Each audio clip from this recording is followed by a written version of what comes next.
Oke, halo. Hari ini saya ingin memberikan kepada teman-teman semua 6 ide bisnis buat Anda semua yang lagi bingung mau bisnis apa ya kira-kira di 2025 ini. Nah, ini mungkin dari keenam ini ada yang cocok untuk Anda. Yang pertama apa, Mas? Yang pertama Anda bisa membuka jasa pangkas rambut. Loh. Kan udah banyak, Mas. Udah menjamur orang pangkas rambut, orang potong rambut, itu udah banyak banget loh orang yang usaha seperti itu. Nah, di sini saya ingin memberikan tipsnya. Jika Anda ingin membuka jasa pangkas rambut ya. Sepengalaman saya pernah untuk pangkas rambut itu dikasih kupon ya, setelah pangkas saya dikasih kupon. Loh, ini untuk apa Bang? Saya tanya seperti itu sama abangnya. Mas, ini kalau sampean pangkas di tempat saya sudah 10 kali ya, berarti otomatis saya sudah mendapatkan 10 kupon. Ke-11-nya sampean ke sini, saya pangkas sampean gratis katanya. Loh, ya ini bisa menarik beberapa pelanggan yang datang di tempat abang tersebut ya, karena satu kali pangkas lumayan ya, dengan kita sudah mengumpulkan 10 kupon ini.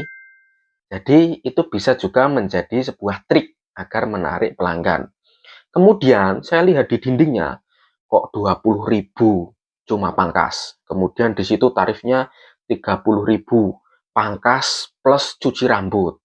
Kemudian 40.000 pangkas plus cuci rambut plus ini masker ya, dikasih masker wajah seperti itu. Kemudian 50, 60 seterusnya, beda-beda servisnya. Nah, di situ orang-orang tetap tertarik, teman-teman ya. Jadi, kalau pangkas di sini ya dinilai profesional ya, sedangkan kebanyakan pangkas rambut yang menjamur itu cuma pangkas saja. Kemudian pelayanannya ya biasa-biasa saja. Nah, di situ teman-teman bisa meniru. Kemudian yang kedua adalah membuka jasa parsel lamaran. Nah, ini masih belum banyak dan kemudian masih jarang orang yang kepikiran bahwasanya usaha parsel lamaran itu tidak ada matinya ya kalau kita memang konsisten dan kita tekuni. Karena yang namanya orang menikah, yang namanya orang membuat pesta, itu mau sampai akhir zaman tetap ada. Tinggal kita bagaimana cara mengelolanya, seperti itu guys. Yang ketiga adalah maklar banner. Nah, ini banyak banget orang-orang yang belum kepikiran. Karena kemarin ya ada teman saya itu, Mas, saya ini mau bikin namanya spanduk ya, spanduk di depan tokonya seperti itu. Kira-kira bikin bannernya di mana ya? Nah, seperti itu, kita bisa kasih maklar aja sama dia. Oh, bisa, bikin banner sama saya bisa. Desainnya seperti apa? Nah, padahal saya sendiri, saya nggak punya mesinnya ya. Hanya maklar saja. Tapi saya tahu tempat yang bikin banner di mana. Nanti ya, jadi teman-teman kalau memang sudah terbiasa untuk menerima jasa bikin banner ya, modalnya cukup hanya promosi saja, menerima jasa bikin banner seperti itu. Nah, nanti Anda bikinkan aja terhadap orang yang memang mempunyai alat printing yang gede ya. Nah, terus untungnya gimana, Mas? Nah, untungnya teman-teman bisa mengambil per meter, semisal contoh per meternya 5.000 misal. Teman-teman bilang aja per meternya 7.000, itu kan cuma 2.000 per meter. Kalau 10 meter bisa dikalikan sendiri tanpa Anda memiliki alat printing banner yang mungkin modalnya cukup besar. Kemudian yang nomor 4 adalah teman-teman bisa membuka warmindo kekinian. Nah, ini banyak banget. Indonesia ini ya kebanyakan remajanya, muda-mudinya itu suka nongkrong ya. Kalau sudah nongkrong itu ya sudah ya berjam-jam. Kemudian apalagi ada wifi-nya. Wah, itu bisa pesan makanan, bisa pesan mie di tempat kita, atau pesan apa yang kita jual ya. Semisal kita juga jualan jus di situ, banyak target muda-mudi di Indonesia ini, apalagi Gen Z ya. Waduh, masalah nongkrong ini juga luar biasa. Makanya untuk warmindo kekinian ini ya teman-teman bisa juga disediakan paket makanan. Semisal mie goreng plus es teh manis semisal, atau mie goreng plus jus, atau mie rebus plus apa gitu ya, plus boba atau plus apa. Ini belum terlalu banyak teman-teman untuk Warmindo kekinian. Nah, ini bisa dimanfaatkan buat teman-teman yang mungkin sekarang masih bingung mau usaha apa dengan modal yang tidak terlalu banyak. Kemudian yang kelima, ini cocok buat teman-teman yang mungkin tinggal di daerah industri, ya, seperti dekat PT, dekat pabrik, ya, orang-orang pekerja. Jualan nasi cokot. Loh, nasi cokot itu apa, Mas?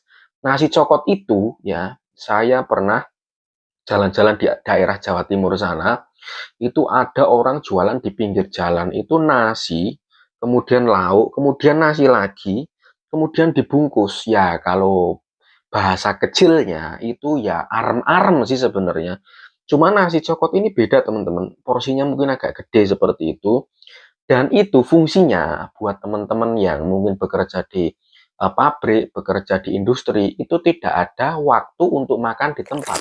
Kadang beli di pinggir jalan tersebut ya, teman-teman misal buka lapak di pinggir jalan, itu nanti dibeli, kemudian makannya di dalam perusahaan atau di dalam PT, biasanya seperti itu ya. Targetnya mbak-mbak pabrik, emas-emas pabrik di situ guys. Modalnya sedikit, cuannya lumayan.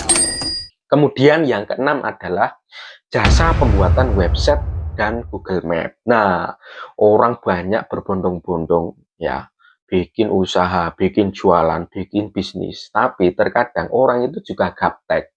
Nah, kalau gaptek, kemudian kan dia bingung cari jasa. Gimana ya cara mempromosikan tempat saya di sini kalau saya ini jualan, kemudian biar orang-orang itu nggak pusing-pusing cari tempat saya ada Google Map.